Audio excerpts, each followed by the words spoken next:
Hello વિદ્યાર્થી મિત્રો, આપ બધા મજામાં હશો। ચેપ્ટર 14 જૈવિક અણુઓને લગતા એમસીક્યુ આપણે પ્રેક્ટિસમાં આપેલા। આજે આપણે આ પ્રશ્નોનું સોલ્યુશન હું અહીં આગળ રજૂ કરવા જઈ રહ્યો છું। ખૂબ સરળતાથી આ બધા પ્રશ્નો આજે આપણે સમજીશું, એટલે જે કાંઈ નાની મોટી ક્વેરી આપને છે એ પણ આજે સોલ્વ થઈ જશે। તો મિત્રો, શરૂઆત કરીએ પ્રથમ પ્રશ્નથી। નીચેના પૈકી કયા કાર્બોહાઈડ્રેટ સંયોજનોમાં હાઇડ્રોજન અને ઓક્સિજનનું પ્રમાણ 2:1 નથી? આપણને ખ્યાલ છે કે કાર્બોહાઈડ્રેટમાં હાઇડ્રોજન ઓક્સિજનનું પ્રમાણ 2:1 હોવું જરૂરી નથી। તો અહીંયા પણ ઉદાહરણો આપેલા છે, એ ગ્લુકોઝ, ફ્રુક્ટોઝ, સુક્રોઝ અને રેહમનોઝ। તો મિત્રો આપણે જાણીએ છીએ કે ગ્લુકોઝ, ફ્રુક્ટોઝ અને સુક્રોઝ આ બધા એવા સંયોજનો છે કે જેમાં હાઇડ્રોજન ઓક્સિજનનું પ્રમાણ 2:1 જોવા મળે, કારણ કે ગ્લુકોઝ અને ફ્રુક્ટોઝનું અણુ સૂત્ર C6H12O6 છે, જેમાં ઓક્સિજન 6 અને હાઇડ્રોજન 12, એટલે કે હાઇડ્રોજન ઓક્સિજનનું પ્રમાણ 2:1 જોવા મળે છે। સુક્રોઝ આપણે જાણીએ છીએ C12H22O11, તો ઓક્સિજન 11 અને હાઇડ્રોજન 22, એટલે કે આમાં પણ આ ગુણોત્તર જોવા મળે છે। પણ છેલ્લું આપણને આપેલું છે રેહમનોઝ। મિત્રો યાદ કરો અણુસૂત્ર, તમને અણુસૂત્ર યાદ આવી ગયું હશે। રેહમનોઝનું અણુસૂત્ર થાય છે C6H12O5, ઓક્સિજન 5 છે અને હાઇડ્રોજન 12 છે, 10 ના બદલે 12 છે, અને છતાં પણ રેહમનોઝ કાર્બોહાઈડ્રેટ છે, એટલે કે આ એવો કાર્બોહાઈડ્રેટ છે કે જેમાં આ 2:1 નો રેશિયો જળવાતો નથી। તો આપણે અહીં આગળ આન્સર આવશે ડી, રેહમનોઝ। ત્યારબાદ આપણને પ્રશ્ન આપવામાં આવ્યો છે, નીચેનામાંથી સ્ટાર્ચનું આણ્વીય સૂત્ર કયું છે? સ્ટાર્ચનું આણ્વીય સૂત્ર પૂછેલું છે।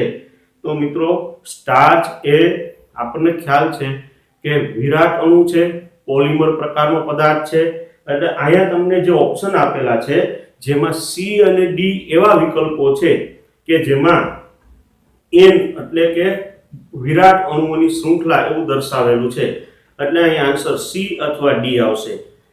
હવે આપણે યાદ કરીએ કે સ્ટાર્ચનું રાસાયણિક સૂત્ર શું છે, અને સ્ટાર્ચ એવું પણ સંયોજન છે કે જેમાં હાઇડ્રોજન ઓક્સિજનનું પ્રમાણ 2:1 જળવાય છે।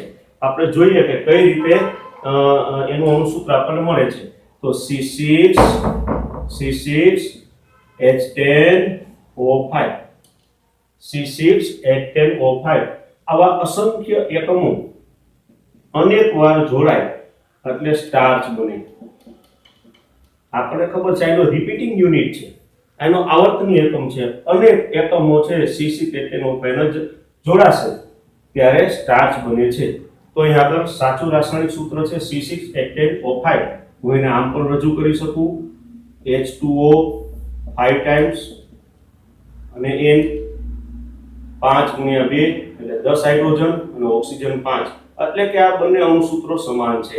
તો અહીં આગળ આન્સર આપણો આ પ્રકારનો આવશે C6H2O5 અને બ્રેકેટની બહાર N। તો આ પ્રકારનો આપણને વિકલ્પ આપેલો છે સી, એટલે કે અહીં આગળ આન્સર આવે છે સી। ત્યારબાદ આપણને પ્રશ્ન આપવામાં આવ્યો છે કે નીચેના પૈકી કયું સંયોજન ડાયસેકેરાઇડ છે? તો એક એક આપણે વિકલ્પ જોતા જઈએ એટલે આપણને ખ્યાલ આવી જશે।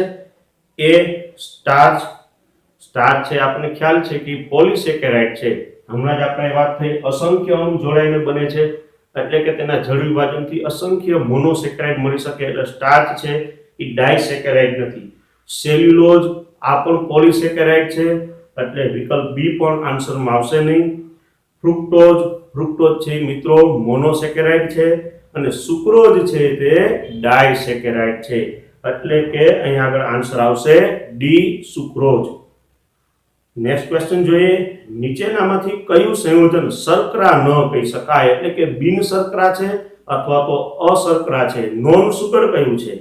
તો આપણે વાત થઈ હતી કે જે મોનોસેકેરાઇડ અને ડાયસેકેરાઇડ છે તે સ્વાદે ગળ્યા હોય છે, જેને સુગર તરીકે ઓળખવામાં આવે છે, પરંતુ પોલિસેકેરાઇડ છે એ સ્વાદમાં ગળ્યા નથી, સ્વાદવિહીન છે, એટલે એને બિન શર્કરા, અશર્કરા અથવા તો નોન સુગર કહેવામાં આવે છે। તો મિત્રો આપણામાં એવો વિકલ્પ પસંદ કરવાનો થાય કે જે પોલિસેકેરાઇડ પ્રકારનો કાર્બોહાઈડ્રેટ હોય।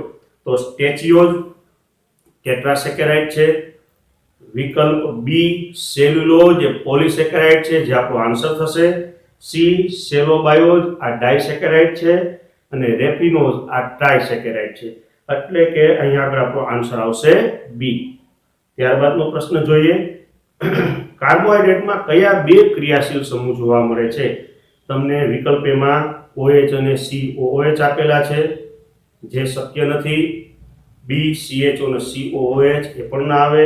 સી કીટોન અને OH એ પણ ના આવે. ડી OH અને CHO. કઈ રીતે? તો આપણે અહીંયા આગળ કાર્બોહાઈડ્રેટ અત્યારે આપણે જે જેનાથી પરિચિત છે એવો કાર્બોહાઈડ્રેટ જોઈએ તો ગ્લુકોઝ. તો અહીંયા આપણે એનું બંધારણ જો બનાવશું તો આ રીતે આપણે દર્શાવી શકીએ. તો અહીંયા આગળ આપણે જોઈ શકીએ કે આલ્ડીહાઇડ અને OH આ ક્રિયાશીલ સમૂહ છે એ કાર્બોહાઈડ્રેટમાં જોવા મળતા હોય છે. અને આ રીતે અહીંયા આન્સર આપણો નક્કી થશે ડી. ત્યારબાદનો પ્રશ્ન ખૂબ સરળ, કાર્બોહાઈડ્રેટના નામકરણને લગતો છે. 100% બધાને આનો આન્સર છે ખ્યાલ હશે. 6 કાર્બન અને કીટોન સમૂહ ધરાવતો મોનોસેકેરાઇડ એટલે આપણે 6 કાર્બન અને કીટોન સમૂહ. તો મિત્રો યાદ કરો, પહેલા આપણે સમૂહનું નામ લખશું. કીટોન સમૂહ આપેલો છે એટલા માટે અહીંયા આગળ આપણે પહેલા લખશું કીટો, કે જે ક્રિયાશીલ સમૂહ નક્કી કરે છે. ત્યારબાદ આપણને આપેલું છે 6 કાર્બન. તો 6 કાર્બન એટલે થાય હેક્ઝેન. અને કાર્બોહાઈડ્રેટમાં નામની પાછળ ઓઝ પ્રત્યય લાગશે એટલે અહીંયા આગળ નામ થઈ જશે હેક્સોઝ, કીટોહેક્સોઝ. તો આ પ્રકારનો આપણને વિકલ્પ જે આપેલો છે એ બી છે, એટલે આપણો આન્સર થશે બી, કીટોહેક્સોઝ. ત્યારબાદ આપણને કીધેલું છે કે ગ્લુકોઝના ચક્રીય બંધારણને શું કહે છે? મિત્રો ગ્લુકોઝ છે 6 સભ્યો વાળું ચક્રીય બંધારણ ધરાવે છે, કે જેમાં 5 કાર્બન અને 1 ઓક્સિજન હોય. યાદ કરો, આપણે એની સમજૂતી લીધી ત્યારે આપણે એનું ચક્રીય બંધારણ દર્શાવ્યું, જેમાં 6 સભ્યોવાળું ચક્ર છે, 5 કાર્બન અને 1 ઓક્સિજન, કે જેને પાયરેન ચક્ર તરીકે ઓળખવામાં આવે છે. તો તેના નામકરણ વખતે આપણે જોયેલું કે ગ્લુકોઝમાં પાયરેન ચક્ર હોવાથી ગ્લુકોઝમાંથી એનો અહીંયા પૂર્વ ગ્લુકો લગાવશું. ગ્લુકોઝ ઉપરથી પાયરેન ચક્ર ધરાવે છે એટલે પાયરેન અને પ્લસ ઓઝ પ્રત્યય લાગશે એટલે ગ્લુકોપાયરેનોઝ. તો ગ્લુકોઝના ચક્રીય બંધારણ માટે આપણે અહીંયા લખી શકશું ગ્લુકોપાયરેનોઝ. તો આવો વિકલ્પ આપણને આપેલો છે એ ગ્લુકોપાયરેનોઝ. ત્યારબાદ આપણને પ્રશ્ન કહેવામાં આવ્યો છે સ્ટેચ્યુઓઝ વત્તા પાણી બરાબર એટલે કે પ્રક્રિયાંતે કેટલા મોનોસેકેરાઇડ મળશે? તો મિત્રો યાદ કરો કે સ્ટેચ્યુઓઝ કયા પ્રકારનો ઓલિગોસેકેરાઇડ છે? તો સ્ટેચ્યુઓઝ એ ટેટ્રાસેકેરાઇડ પ્રકારનો ઓલિગોસેકેરાઇડ છે. અને આપણે જાણીએ છીએ કે ટેટ્રાસેકેરાઇડ છે એનું જ્યારે જળ વિભાજન કરવામાં આવે ત્યારે 4 મોનોસેકેરાઇડ આપણને મળે છે. તો અહીંયા આગળ આપણને વિકલ્પ આપેલા છે 3, 4, 2 અને 1. તો આન્સર આવશે B4.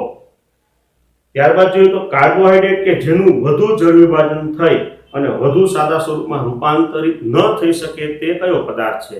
તો આપણને ખબર છે કે સાદામાં સાદા કાર્બોહાઈડ્રેટ એટલે મોનોસેકેરાઇડ, કે જેનું જળ વિભાજન થઈ શકતું નથી. તો અહીંયા આગળ આપણને જે વિકલ્પો આપેલા છે જેમાં બી આપેલું છે મોનોસેકેરાઇડ, અને આન્સર થશે મોનોસેકેરાઇડ. ત્યારબાદનો પ્રશ્ન ગ્લુકોઝ શેમાંથી બનાવાય છે? મિત્રો ગ્લુકોઝની બનાવટના આપણે 2 પદ્ધતિઓ જોઈતી. એક સુક્રોઝ એટલે કે શેરડીમાંથી બનાવવામાં આવે છે, અને બીજું સ્ટાર્ચમાંથી મેળવવામાં આવે છે. આ બંને પદ્ધતિઓમાંથી આપણે ગ્લુકોઝ મેળવી શકીએ છીએ. તો એ ખાંડ, બી સ્ટાર્ચ, સી પ્રોટીન અને ડી એ અને બી બંને. તો અહીંયા આગળ આપણો આન્સર આવશે ડી, એ અને બી બંને આપણો આન્સર થશે. ત્યારબાદ આપણે કહેવામાં આવ્યું છે ગ્લુકોઝનું બ્રોમિન જળ વડે ઓક્સિડેશન કરતા કયો પદાર્થ મળે છે? સેકેરિક એસિડ, એસિટિક એસિડ, ગ્લુકોનિક એસિડ, સાયનોહાઇડ્રિન. મિત્રો યાદ કરો, ગ્લુકોઝનું બંધારણ આપણે નક્કી કરેલું અથવા તો ગ્લુકોઝના બંધારણના પુરાવાઓ જે રજૂ કર્યા એ પુરાવાઓમાં આપણે પ્રક્રિયા લીધેલી. ત્યાં દર્શાવીએ ગ્લુકોઝ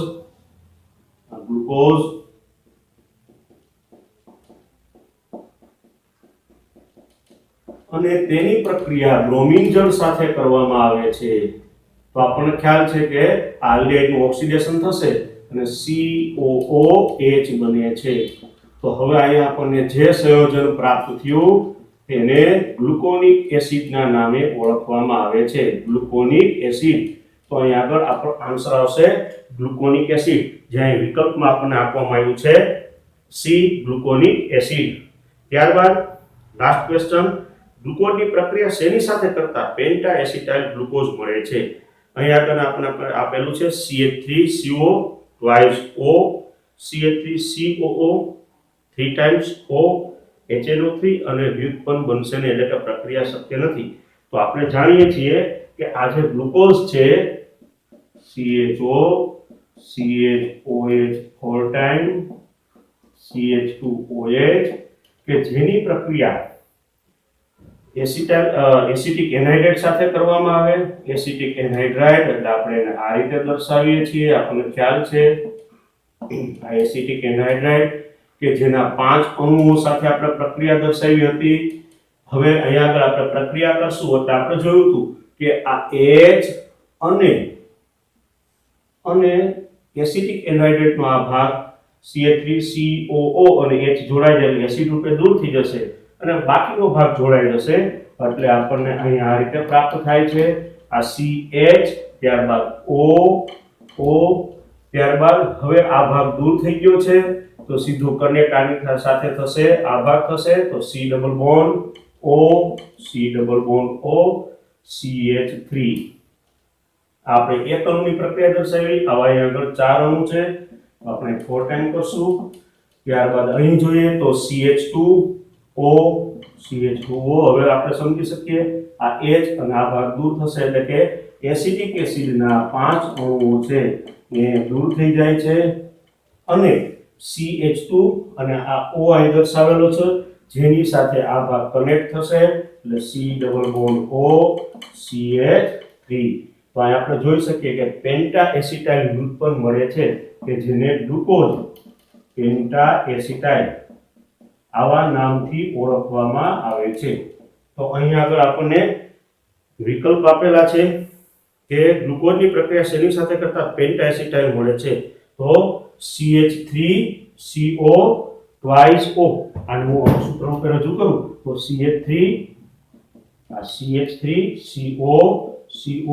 CH3CO બે વાર આપેલું છે અને ઓક્સિજન દ્વારા જોડાયેલા છે. તો વિદ્યાર્થી મિત્રો, આપણે જે MCQ પ્રેક્ટિસમાં આપેલા એનું ખૂબ જ સરળતાથી મેં રજૂઆત કરી છે. તો આ વિડિયો લેક્ચર આપને ખૂબ ઉપયોગી સાબિત થશે. Thank you.